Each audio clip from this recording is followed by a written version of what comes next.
Hi, and welcome to Mystery Esoterica. My name is Braden. And, I've recorded several shows worth of material over the last few days. And the reason I've done this is because, frankly, I don't know where to start. I didn't know where to start. And so we've talked about, I've talked about, the world tree, and I've talked about the brain, and I've talked about the sacred story, and I've talked about dying god myths. But the answer came from a buddy of mine, actually. He's a friend of mine, and he says, well, actually, I have some questions. You're talking about the mystery schools. You talk about sacred knowledge. What do you mean? And, so new at this, I honestly didn't even think to explain it. Let's start there. So, not everyone's familiar with what a mystery school is. There's a little bit of a misunderstanding because they're usually lumped in with what are called secret societies. And a secret society is an umbrella term for a lot of things. There's a lot of reasons why someone would keep a secret. Some people are preppers, doomsday preppers, and they have secret symbols and hand signs and passphrases and that kind of stuff. There could be easily considered a secret society. Some secret societies are political only. Some do dark rituals. There's just a lot of them, a lot of reasons for it. A mystery school, on the other hand, though technically you could say it would be considered a secret society because the mystery schools keep their secrets, they're different because a mystery school is a school that's very difficult to get into, and you almost have to win the lottery to get into one, a true one, because they don't advertise. They're not like the Masons, though the Masons would probably consider themselves a mystery school, and they teach sacred knowledge. So, what is sacred knowledge? Sacred knowledge, you could say, is the same thing as saying the sacred story. What is the sacred story? The sacred story is very short.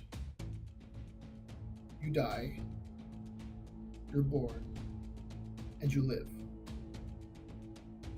It's different from what you'd call the exoteric doctrine is. And exoteric comes from the word exoterikos, which means outer. That's where we get the word exoskeleton from, the outer skeleton.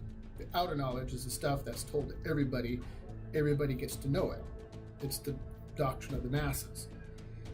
And the doctrine of the masses would say, you're born, you live, you die.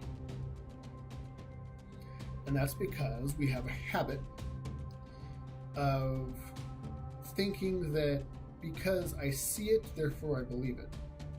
I see, therefore I know. When the mystery school, the esoteric, which comes from the Greek word esoterikos, which means the inner knowledge or the hidden knowledge, would say, I know, therefore I see, as opposed to I see, therefore I know. It all boils down to consciousness. It's the study of consciousness. And so all the symbols, all the mythology, all the astrotheology, all the philosophy, the mathematics, all come back to this story, this sacred story. You die, you're born, you live. And this knowledge comes into major groups. On the one hand, you have the major arcana. You can see the macro arcana, which consists of the knowledge of the macrocosm. The planets, the stars, where the planets move, the knowledge of the solar system, knowledge of constellations. That's the macro or major arcana. The other one is the minor arcana. It doesn't mean it's less important, but what it means is it's the knowledge of the self, the inner workings of your mind, your body, your consciousness. And these two bodies of knowledge, they play on each other. There's actually kind of a gradation, where you're here and it kind of gradually works its way up. But if you think about it, there really isn't anything out there, knowledge-wise, exoteric or esoteric, that doesn't really fall into one of those two categories. Either it's major or it's minor. Either it's outside of you or it's inside of you. And that is what's called sacred knowledge. The sacred knowledge is how you and your consciousness relates to the universe and to God. And that would mean how you and your consciousness, and the way your body functions, and the way your mind functions, relates to the solar system, which relates to the gods, which would relate to the galaxies. It's all together. It all works together. That's what sacred knowledge is. And consciousness is always about this. The expansion of consciousness is always about this. So an example. I said earlier, everything is about consciousness. Consciousness is represented by your brain. Your brain has two parts, a left brain and a right brain, a sacred masculine and a sacred feminine. So when you take the triangle, for example, the symbol of the triangle, or the pyramid, you have two parts on the bottom, sacred masculine, sacred feminine, and a point on top, which represents unity. A unified mind. So the triangle is analogous to the sun. The sun is bright. Consciousness is represented by light. Think of your brain again. If you have a functioning brain that's thinking and working hard, if you take a picture of it, it lights up like a Christmas tree. Light. So your brain and your consciousness are analogous to each other. Your brain and your consciousness are analogous to the sun, which produces light. And the light has, the sun goes around the year, and the sun is born, comes out of the underworld. Think of the year wheel as it is round, and then you have up here you have the summer solstice, and then here you have the winter solstice. And then you have the equinoxes. Well, the sun comes up, out of the southern hemisphere, out of the realm of darkness, around Easter time, was up to its zenith, where it at summer solstice, where it's as high as it's going to be, and then at the fall equinox, it dies and goes back into the underworld, down into the southern hemisphere. Okay, and it does this during the daytime too. Every day it does the same circle. Well, you die, you're born, you live. It's the same analogy. You're born into ignorance. Ignorance is analogous for death.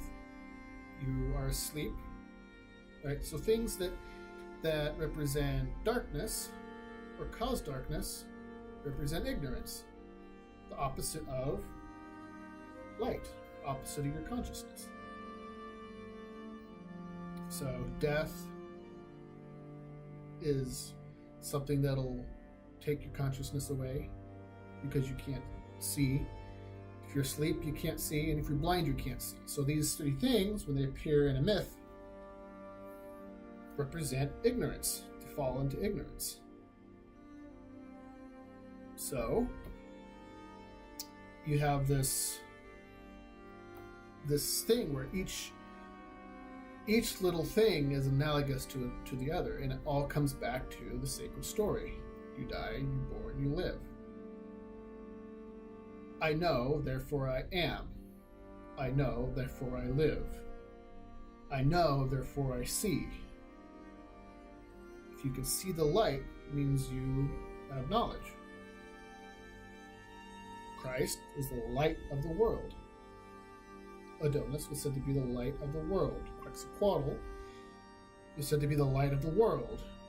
Mithra was said to be the light of the world. Baldur was said to be the light of the world. In fact, each one of these was called the son of the morning. See, it all comes back to this story. But the big question, why is this stuff kept secret? Well, there's a few reasons for this. People are loath to feel like they've been wrong. It's hard, right? You spend your entire life building a worldview. You work really hard on building your worldview your whole life. You found a story. You've worked very hard to find evidence to support the story that you know. And if I came up and told you, well, you got some of it right, but you got a lot of it wrong, what happens? You go, whoa, dude. Whoa. Back up. It's understandable. However, this ego, this thing inside people that makes them so that they're not willing to admit that they're wrong, is the very reason why they cannot get into mystery schools. Because the truth is bigger than you are. And in order to see the truth, you have to admit that you could have been wrong. There was a saying that I heard once that really makes sense, and it was that the truth seeker doesn't seek to be right. The contrary, the truth seeker is someone who is willing to be wrong as long as it takes. And people aren't willing to do that. People aren't willing to be wrong. People want to win arguments. In order to join a mystery school, you have to be willing to serve the truth at all costs. Not everyone can do that.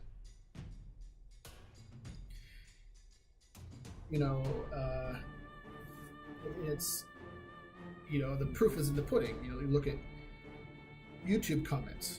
Go pick anything, political, religious, or otherwise. You're going to have a bunch of people in the YouTube comment section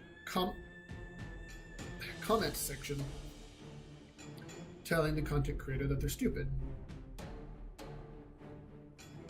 There's reasons why this information was kept secret.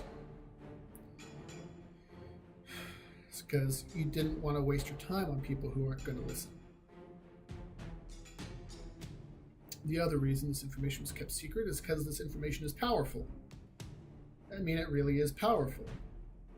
You're not just dealing with spiritual stuff, but you're dealing with psychology, the way the brain works, the way the spirit works. And if this information got into the wrong hands, they would use it badly. And the reason our society is broken and fragmented the way it is in direct result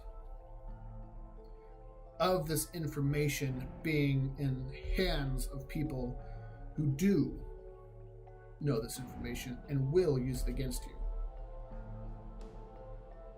That's why the world is so split right now. And it's been bad enough that the decision was made to teach this stuff to everybody. You can't defend yourself if you don't know what's going on. But we'll see. We'll see if, people are willing to actually hear it or not.